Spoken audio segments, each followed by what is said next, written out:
YS Jagan పై Panjagutta police station లో గృహహింస case పెట్టిన భార్య భారతిరెడ్డి గృహహింస కేసు పెట్టింది పోయి భారతమ్మ. అయితే ఏంది అయితే ఏమైతే వాళ్ళ మొగుడు మీద పోయి పెట్టుకునింది బావా, దానికి ఏంది పెద్ద చర్చ ఏందేడా? ఇన్ని కేసులు ఉన్నవాడు ఆ కేసు ఉంటే ఏమైతుంది? ఇప్పుడు దొంగ సూట్ కేసులు పెట్టి షెల్ కంపెనీలు పెట్టి లక్షల కోట్ల రూపాయలు లూటీ చేసినటువంటి వ్యక్తి మీద గృహహింస కేసు ఉండటం ఏమి అదే పెద్ద ఇదే? పెద్ద ఏమన్నా పగిలిపోయింది? ఇంక లేవా? ఇంతకు మించిన కేసులు ఇంకేం లేవు. గృహహింస కేసు ఒకటేనా? అది మా వాడికి ఒక చరిత్ర మేము చెప్పుకుంటామయ్యా ఇట్లా.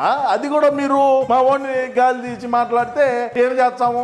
ఎన్నో కేసులు ఉన్నటువంటి వాడిగా 10వ తరగతిలోనే క్వశ్చన్ పేపర్ దొబ్బేసినటువంటి చరిత్ర కలిగినటువంటి వ్యక్తిగా మరి ఈ గృహహింస కేసు కూడా ఉండటం అనేది ప్రౌడ్ గా ఫీల్ అవుతాం, ఒక గొప్పగా. ఎందుకంటే ఇది అందరి మీద పెట్టలేదే.